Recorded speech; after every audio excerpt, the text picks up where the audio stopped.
نحمده ونصلي على رسوله الكريم أما بعد فأعوذ بالله من الشيطان الرجيم بسم الله الرحمن الرحيم يا أيها الذين آمنوا كتب عليكم الصيام كما كتب على الذين من قبلكم لعلكم تتقون أياما معدودات فمن كان منكم مريضا أو على سفر فعدة من أيام أخر وعلى الذين يطيقونه فدية طعام مسكين فمن تطوع خيرا فهو خير له وأن تصوموا خير لكم إن كنتم تعلمون شهر رمضان الذي أنزل فيه القرآن هدى للناس وبينات من الهدى والفرقان فمن شهد منكم الشهر فليصم ومن كان مريضا أو على سفر فعدة من أيام أخر يريد الله بكم اليسر ولا يريد بكم العسر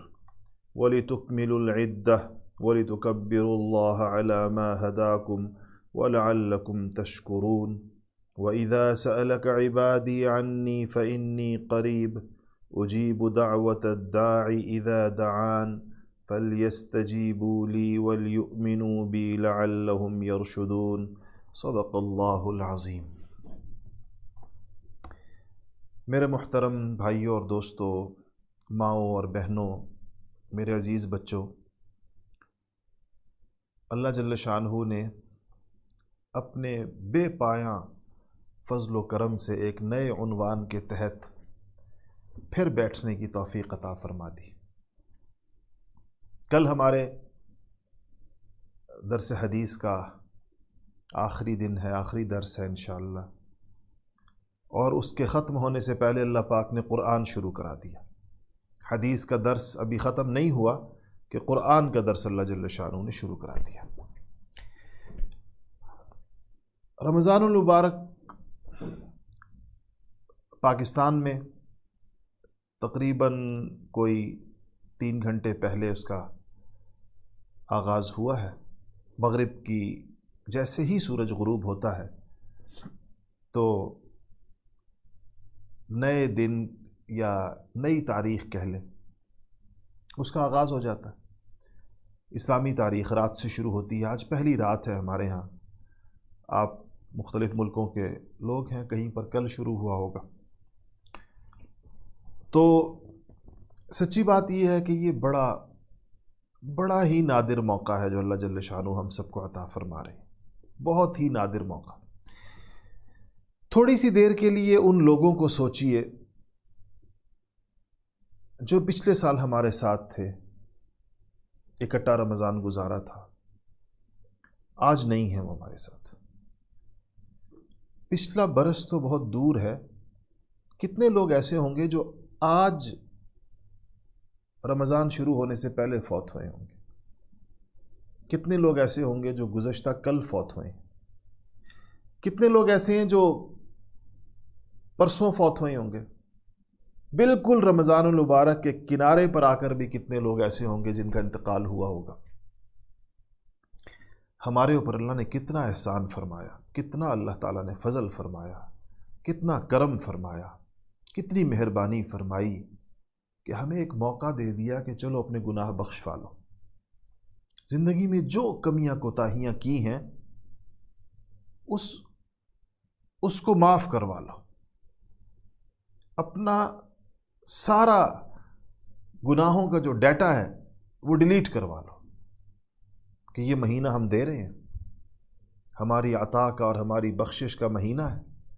آسمان سے رحمتوں کی ایسی برسات ہوگی، ایسی آسمان سے مغفرتوں کی، سعادتوں کی، رحمتوں کی، برکتوں کی، نوازشوں کی، عنایتوں کی ایک ایسی برسات ہوگی کہ تم جل تھل ہو جاؤ گے، سارے اس میں بھیگ جاؤ گے، اس میں سارے کے سارے۔ ہاتھ اٹھاؤ گے، جو مانگو گے میں عطا کر دوں گا۔ ایک سجدہ کرو گے میں 70 سجدوں کا ثواب دے دوں گا۔ ایک نفل پڑھو، 2 نفل پڑھو گے میں 70 سے ضرب دے دوں گا۔ تلاوت کرو گے 70 سے ضرب دیتا چلا جاؤں گا۔ کیا کوئی حد نہیں ہے جو اس مہینے میں عطا ہوگی؟ لاکھوں کو روزانہ آگ سے خلاصی کا پروانہ دے دیا جائے گا۔ لاکھوں لاکھوں لوگ دنیا میں روزانہ بخشے جا رہے ہیں، ان کی بخشش کے اعلانات ہو رہے ہوں گے آسمانوں پر کہ لو فلانا بھی آگ سے بچ گیا، فلانا بھی آگ سے بچ گیا، فلانا بھی آگ سے بچ گیا، فلانے کی بخشش ہو گئی، فلانے کی سن لی گئی، فلانے کی مان لی گئی۔ اللہ اکبر! یہ ایسا مہینہ ہے یہاں روزانہ کے اعتبار سے یہ معاملات ہو رہے ہوں گے، اور پھر جب آخری اشرا آ جائے گا پھر تو جیسے یوں سمجھیں کہ رحمت الہی ایک ایسے جوش میں آئے گی کہ اب تو ہلکے ہلکے بہانوں سے بھی انسانوں کو اتنا کچھ عطا ہوگا جس کی کوئی حد نہیں ہے۔ ہم قدر نہیں کرتے، سچی بات یہ ہے کہ ہم قدر نہیں کرتے۔ ہم اپنی روٹین ڈسٹرب ہی نہیں کرتے۔ ہم چاہتے ہیں کہ یہ مہینہ ویسے ہی گزر جائے جیسے باقی مہینے گزرے، بعض اوقات ان سے بھی زیادہ خراب گزارتے ہیں۔ اللہ تعالیٰ ہمیں معاف فرما دے، اللہ تعالیٰ ہماری اصلاح فرما دے کہ ہمیں اس کے لمحے لمحے کی قدر ہو جائے کہ اس میں سے کوئی ایک منٹ ضائع کرنے والا نہیں، ایک منٹ ایسا نہیں ہے کہ اس کو ضائع کیا جا سکے۔ تو اس رمضان میں کچھ چیزیں ہم طے کر لیتے ہیں۔ قرآن شریف شروع کرنے سے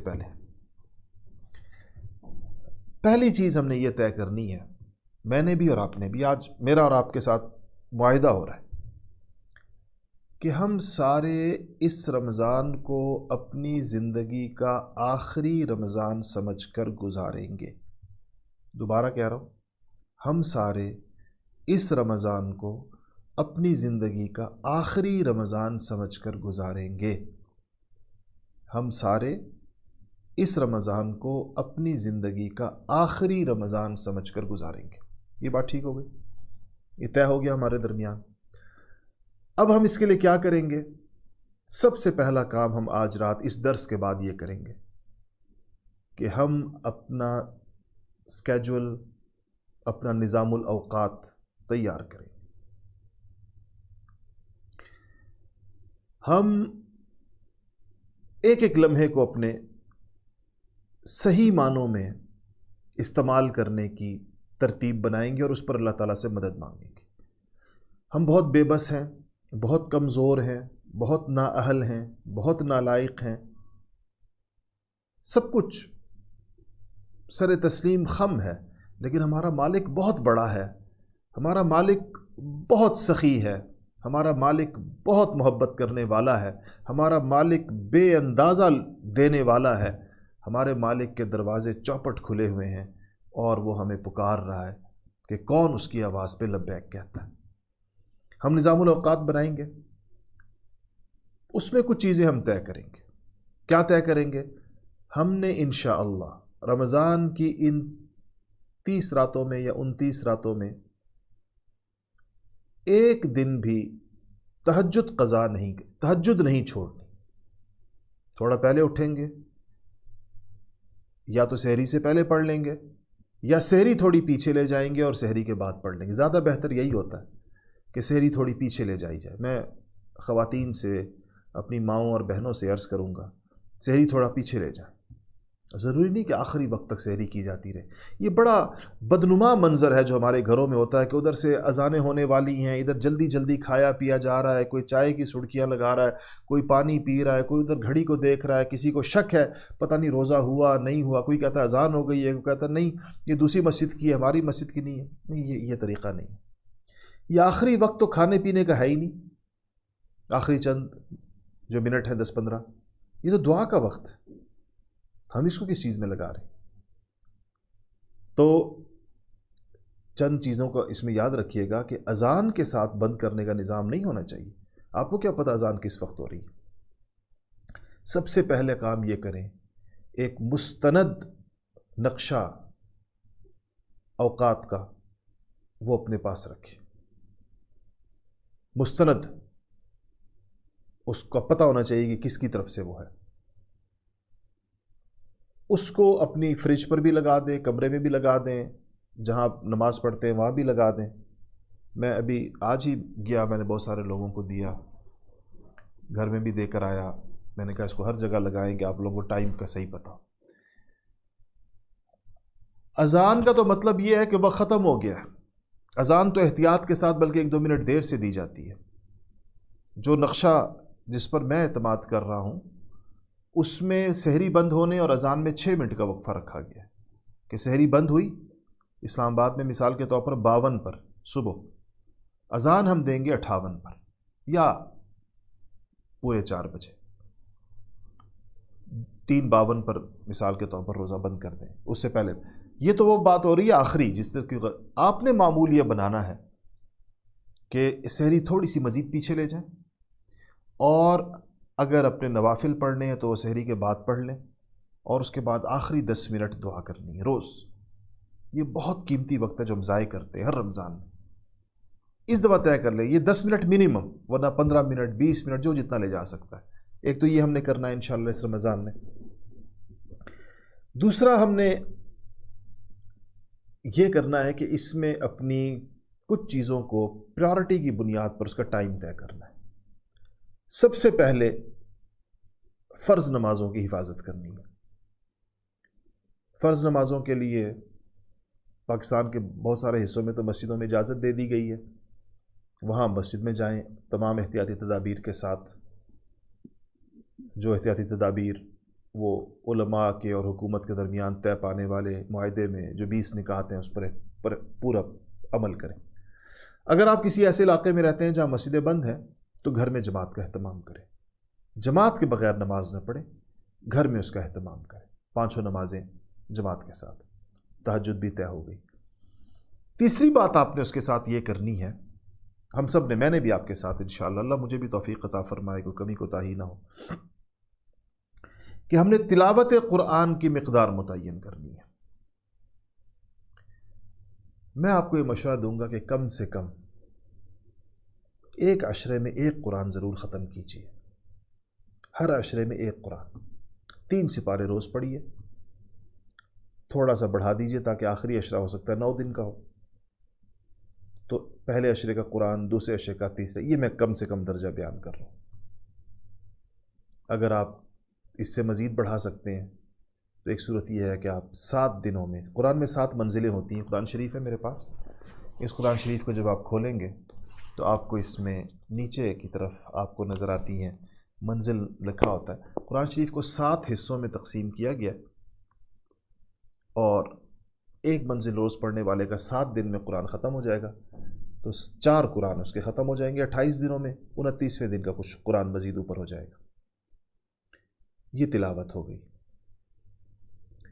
قرآن شریف کا کچھ حصہ آپ خاص کر دیجئے جس میں آپ غور و فکر کریں گے، تدبر کریں گے، سمجھیں گے، قرآن کو سمجھنے کی کوشش کریں گے، اور وہ کام ہم انشاءاللہ رات کو اس درس میں کیا کریں گے. ہم کیا کریں گے یہ میں آپ کو آخر میں انشاءاللہ بتاتا ہوں کہ ہماری ترتیب کیا رہے گی اور آپ نے اس کے لیے کیا تیاری کرنی ہے. ذکر کے لیے کچھ چیزیں طے کر لیں. مثلا درود شریف کی ایک مقدار طے کر لیجئے،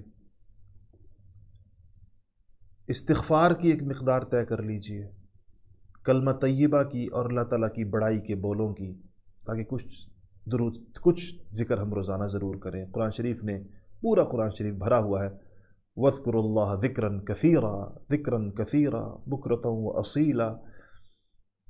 صبح و شام ذکر کرو، صبح و شام ذکر کا ذکر بہت آتا تھا. میں اس بارے میں آپ کو ایک چیز عرض کرتا ہوں، آپ اگر اس پہ عمل کریں گے انشاءاللہ، یا ہماری مائیں بہنیں کریں گی تو آپ کو بہت فائدہ ہوگا.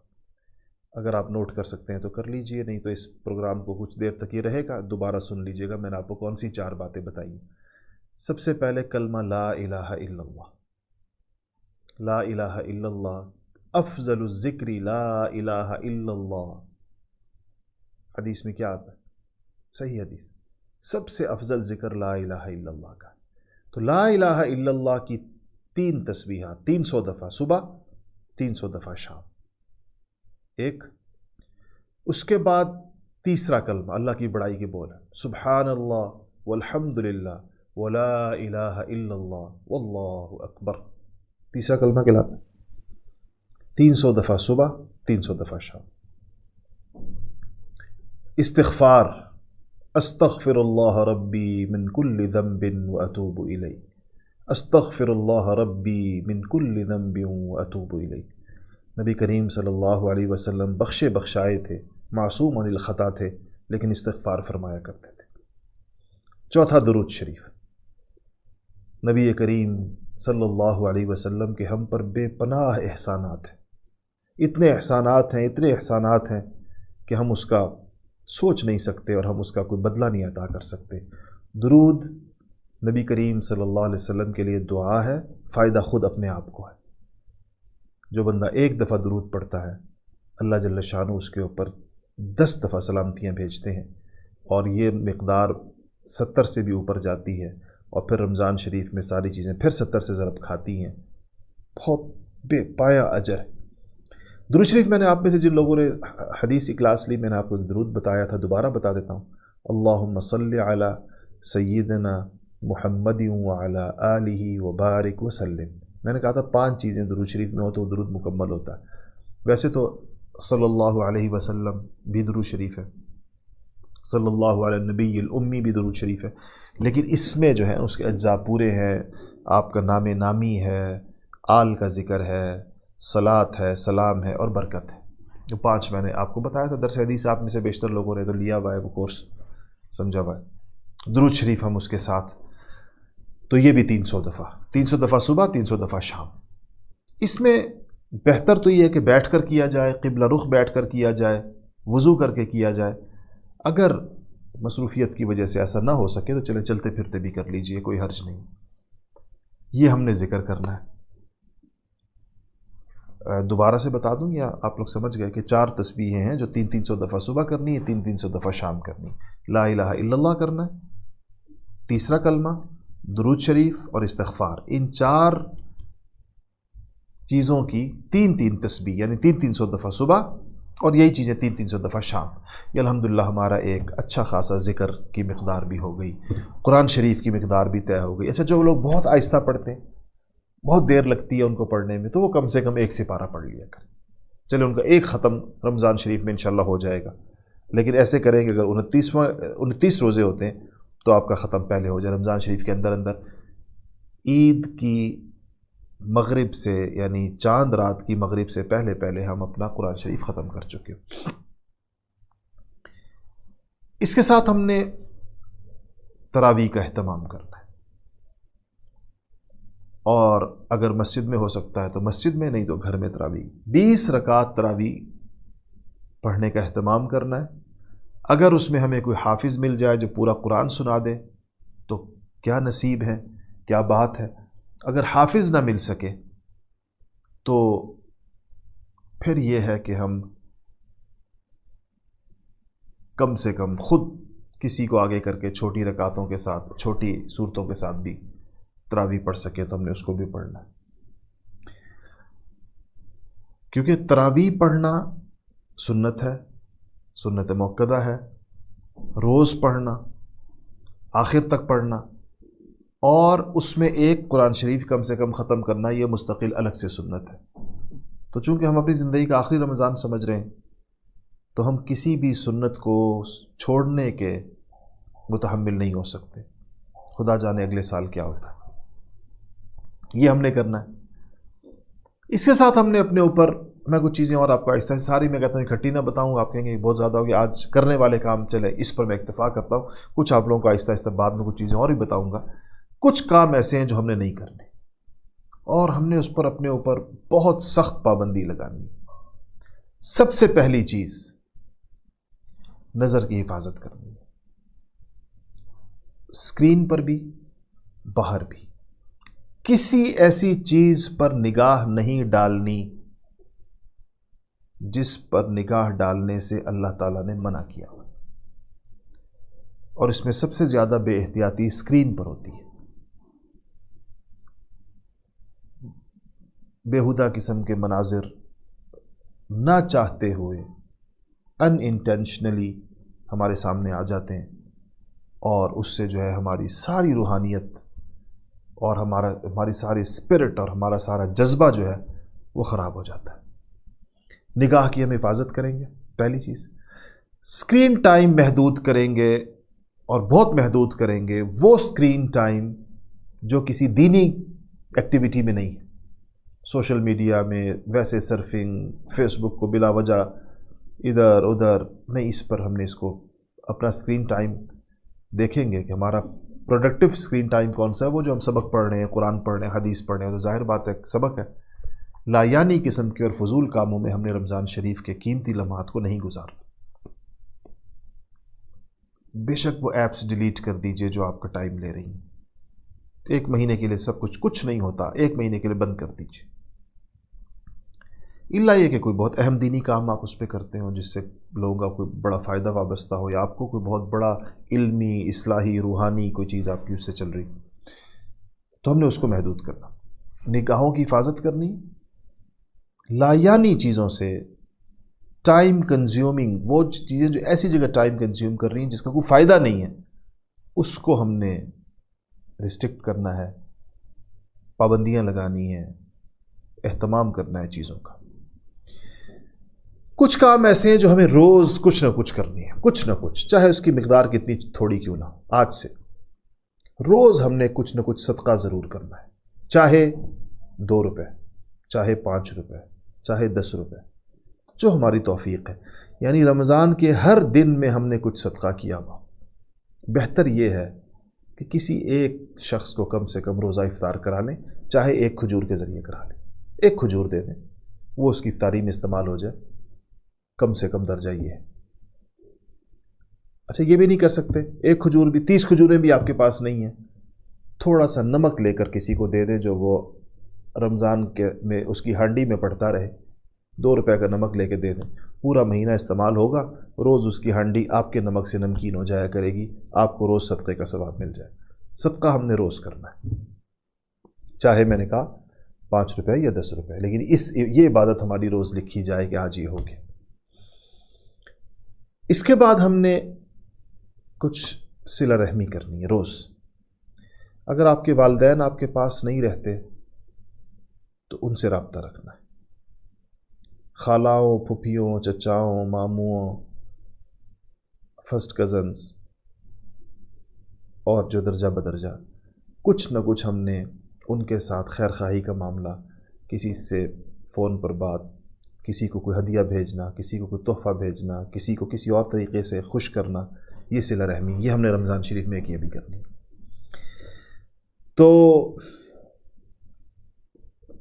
میرے خیال ہے لمبی ہوگی فہرست، لیکن میں اس کو کچھ دہراتا رہوں گا. اگر ہم اس پلاننگ کے ساتھ رمضان میں چلتے ہیں، نہ کرنے والے کاموں میں نے آپ کو صرف 2 باتیں بتائی ہیں، مزید ابھی نہیں بتائیں، لیکن اگر آپ ان 2 پر فوکس کر لیں اس وقت، نظر کی حفاظت رمضان میں اہتمام کے ساتھ، اور فضول اور لایانی چیزوں سے گریز، اس کو نہ کریں. اور پھر کچھ جس طرح میں نے عرض کیا کہ کچھ چیزیں اور بتاؤں گا انشاءاللہ اگر زندگی رہی تو. اس سے آپ دیکھیں کہ رمضان ہمیں کیسے چارج کرتا ہے روحانی طور پر، جیسے آپ کو طاقت کے انجیکشنز کوئی لگا رہا ہو، ایسے آپ روحانیت اپنے اندر انجیکٹ ہوتی ہوئی محسوس کریں گے. شیطان بندھا ہوا ہے، مسئلہ نفس کا ہے. نفس ہمیں جن بری باتوں اور عادتوں کا وہ عادی ہے، ایڈکٹ ہے، وہ ہمیں بہلا پھسلا کر اس طرف لے جانے کی کوشش کرتا. ہم نے اس کے سامنے بیریئرز لگانے ہیں، اور اللہ کی مدد اور تائید ہمیشہ ہمارے ساتھ ہوتی ہے. رمضان المبارک میں مزید اس نفس کو جو شیطان کی اسسٹنس ہے وہ نہیں مل رہی ہوگی، کمزور ہے. اس کو اس مہینے میں قابو کرنا آسان ہے. پھر شیطان چھوٹ جائے گا، وہ نفس کو امپاور کرے گا، نفس امارہ کو. کسی کا نفس مطمئنہ ہو تو اس کے تو مزے ہیں. یا ایتھا النفس المطمئنہ ارجعی الی ربک راضیۃ مرضیہ فادخلی فی عبادی وادخلی جنتی. تو یہ ہم نے کرنا ہے. قرآن شریف سے ہم نے 2 قسم کا تعلق پیدا کرنا ہے، ایک تلاوت والا، ایک ترجمے، تفسیر اور قرآن و اس کے ٹیکسٹ کو سمجھنا. سبق ہم انشاءاللہ کل سے شروع کریں گے. میرے دل میں 2 چیزیں تھیں کہ ہم 2 کام تھے جو ہم قرآن کے ساتھ کر سکتے تھے قرآن شریف. ایک تو یہ تھا کہ ہم نے جو تراویح میں قرآن پڑھا اس کا خلاصہ بیان ہو جائے، لیکن مجھے ایسے لگا کہ وہ آپ سب لوگوں کو اس رواں خلاصے سے کوئی قرآن کے فہم میں، قرآن کے سمجھنے میں کوئی بہت زیادہ فائدہ شاید نہ ہو، اس کی بجائے ایک چیز اور مجھے مفید لگی اور ہم انشاءاللہ اس پہ چلیں گے، اور وہ یہ ہے کہ قرآن کی 4 صورتیں ایسی ہیں جن کو بار بار پڑھنے کا کہا گیا ہے۔ کچھ 3 ان میں سے ایسی ہیں جن کو روزانہ پڑھنا چاہیے، ان کے اپنے فضائل ہیں، اور ایک ایسی ہے جس کو ہفتے میں 1 دن پڑھنا چاہیے کم سے کم، اس کو بھی روزانہ کوئی پڑھے تو بہت فائدہ ہے۔ روز پڑھنے والی صورتوں میں سے سورہ یاسین ہے، جو اس کو پڑھ لے وہ اللہ تعالیٰ کے ذمے میں ہو جاتا ہے، اس دن انتقال ہو جائے تو شہید کہلائے گا، اس کے فضائل میں آپ کو بتاؤں گا۔ روز پڑھنے والی صورتوں میں مغرب کی نماز کے بعد سورہ واقعہ ہے، جو اس کا اہتمام کرے گا اللہ اس کا رزق وسیع کر دیں گے، اور سونے سے پہلے سورہ ملک ہے، جو اس کا اہتمام کرے گا اللہ تعالیٰ اس کو قبر کے عذاب سے اس کو بچائیں گے۔ یہ صورت اس کے لیے ایک ڈھال بن جائے گی قبر میں اس کی ساتھی ہوگی۔ اور ہر ہفتے جمعے کے دن پڑھنے والی صورت سورہ کہف ہے، جو اس کا اہتمام کرے گا اللہ تعالیٰ ہر قسم کے فتنوں سے اس کی حفاظت کریں گے، حتیٰ کہ اگر دجال بھی نکل آئے اس ہفتے میں، جس ہفتے میں اس نے سورہ کہف پڑھی ہوگی، اللہ اس کی دجال سے بھی حفاظت فرمائیں گے۔ آپ نے کبھی سوچا ہے کہ پورے قرآن میں سے یہ چند صورتیں ہم سے اتنا ریپیٹڈلی پڑھنے کا مطالبہ کیوں ہے؟ کبھی آپ نے اس پہ غور کیا؟ یعنی سورہ یاسین کو کیوں کہا ہے روز پڑھیں؟ سورہ واقعہ کیوں کہا ہے روز پڑھیں؟ سورہ ملک کیوں کہا ہے روز پڑھیں؟ سورہ کہف کیوں فرمایا گیا ہے کہ اس کو ہر ہفتے پڑھیں؟ اس کی اصل حکمتیں تو اللہ رب العزت جانتا ہے، جو مالک ہے، اور ہمیں اس کی ہر بات کے آگے سرنڈر کرنا ہے۔ ہم تو چونچ راہ کا تو غلاموں کو حق ہی نہیں ہے، کیوں اور وھائی اور ریزننگ تو کر ہی نہیں سکتے، لیکن اتنی حکمت ضرور سمجھ میں آتی ہے کہ ان صورتوں کے مضامین میں کوئی ایسی بات ہے، کوئی ایسی بات ان صورتوں کے مضامین میں ہے کہ اللہ جل شانہ یہ چاہتے ہیں کہ اس صورت کا جو مضمون ہے، اس صورت میں جو کچھ کہا گیا ہے، وہ ہر وقت ہمارے سامنے رہے، اس لیے روز پڑھوائی جاتی ہے۔ جیسے سورہ فاتحہ کا مضمون اللہ چاہتے ہیں ہمارے دل میں اتنا پختہ ہو کہ ہر رکعت میں سورہ فاتحہ پڑھنا لازمی قرار دیا گیا ہے، اور کہا گیا کہ جو سورہ فاتحہ نہیں پڑھے گا اس کی نماز نہیں ہوگی، الا یہ کہ وہ مقتدی ہو اور اس کی جگہ امام پڑھ لے، ورنہ اگر وہ اپنی نماز پڑھ رہا ہے تو اس کو سورہ فاتحہ لازماً پڑھنی ہوگی، اس کے بغیر اس کی نماز نہیں ہوگی۔ تو اس کا مطلب ہے سورہ فاتحہ کے مضمون میں کوئی بات ہے جو اللہ چاہتے ہیں کہ ہر وقت ہمارے سامنے ایسے رہے جیسے کوئی 24 گھنٹے ہمارے سامنے رہے۔ ان صورتوں کے مضمون میں بھی ایسی کوئی بات ہے، سورہ یاسین، سورہ واقعہ، سورہ ملک اور سورہ کہف، کہ اللہ جل شانہ چاہتے ہیں کہ یہ ہمیں ہر وقت یاد رہے، سامنے رہے ہمارے ہر وقت۔ تو ہم انشاءاللہ ان 4 صورتوں کا ترجمہ اور ان کی تفسیر پڑھیں گے انشاءاللہ۔ آپ کل سے یوں کریں گے کہ تراویح کے بعد تھوڑا سا ہی وقت ہوتا ہے، 10:30 بجے انشاءاللہ شروع کریں گے، اور اس میں آپ باوضو ہو کر قرآن شریف اپنے سامنے رکھیں گے۔ کوشش کریں کہ اس طرح کا کوئی قرآن شریف ہو، یعنی بجائے موبائل میں، اس میں آپ کو اتنا اہمیت دل میں پورے طور پر نہیں ہوتی، بہتر یہ ہوگا کہ آپ رحل لے کر اس پہ قرآن شریف رکھ کر اور اس کو آپ پڑھیں، اور کچھ اپنے نوٹس لینے کے لیے کوئی چیز اپنے پاس رکھیں۔ ایک قرآن شریف اور آتا ہے لیکن اب وہ آپ کے لیے ارینج کرنا مشکل ہوگا، جس کو بیاض کہتے ہیں، جس میں ایک لائن ہوتی ہے قرآن شریف کی لکھی ہوئی آیت، اور ایک نیچے لائن خالی ہوتی ہے، اور سائڈوں پر حاشیے خالی ہوتے ہیں، اس کو بیاض کہتے ہیں ایسے قرآن شریف کو۔ ہم اپنے اسٹوڈنٹس کو جب قرآن پڑھاتے ہیں تو وہ وہی چیز سامنے رکھتے ہیں اور اس پہ وہ لکھتے ہیں تاکہ ان کو یاد رہے اور قرآن کا یہ مضمون ان کو تازہ ہو جائے۔ تو یہ اہتمام آپ لوگ کریں گے۔ بچوں کو بھی کوشش کریں، جو سمجھدار بچے ہیں وہ بیٹھے، ورنہ کل سے ان کی انشاءاللہ سیرت شروع ہو جائے گی۔ سیرت کا ایک پروگرام انگریزی میں چل رہا ہے، کل شروع ہوگا، ایک اردو میں چلے گا انشاءاللہ۔ حدیث ریپیٹ ٹیلی کاسٹ ہوگی انشاءاللہ، اور کل جیسے ہی ہمارا ختم ہوگا انشاءاللہ آخری درس حدیث کا، پہلے درس سے دوبارہ حدیث شریف شروع ہو جائے گی، اس کے لیے بھی کئی ہزار انرولمنٹس آئی ہیں الحمدللہ۔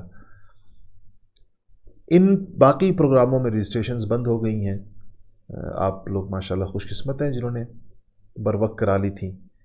تو اس پر انشاءاللہ ہم کل سے ان صورتوں کا آغاز کریں گے۔ آغاز ہم سورہ یاسین سے کریں گے جو سب سے زیادہ اہمیت کے اعتبار سے اہم ہے۔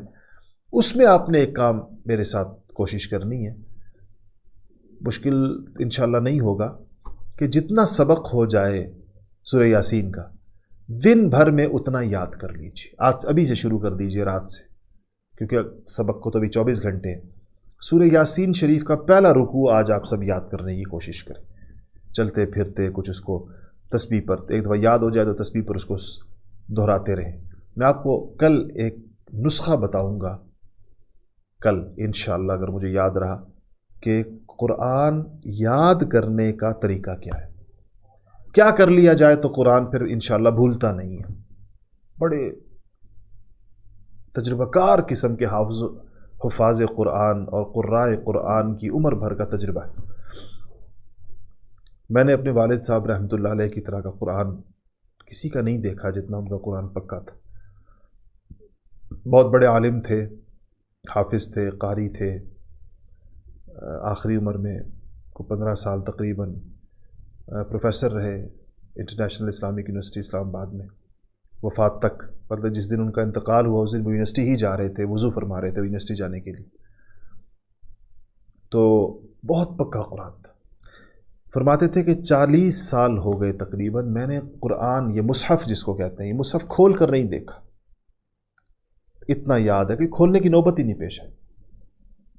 سارا دن پڑھتے تھے اور بہت خوبصورت قرآن پڑھتے تھے، بہت آہستہ آہستہ ٹھہر ٹھہر کے ڈرائیو کرتے ہوئے قرآن پڑھ لیا۔ گھر سے یونیورسٹی جاتے تھے تو یونیورسٹی تک ان کو 30-35 منٹ لگتے تھے گھر سے ڈرائیو کے، اس میں آرام سے 1 سپارہ پڑھ لیا کرتے تھے، 1 سپارہ واپسی پر پڑھ لیا کرتے تھے۔ ساری عمر ہم نے اسی طرح دیکھا قرآن شریف پڑھتے رہے۔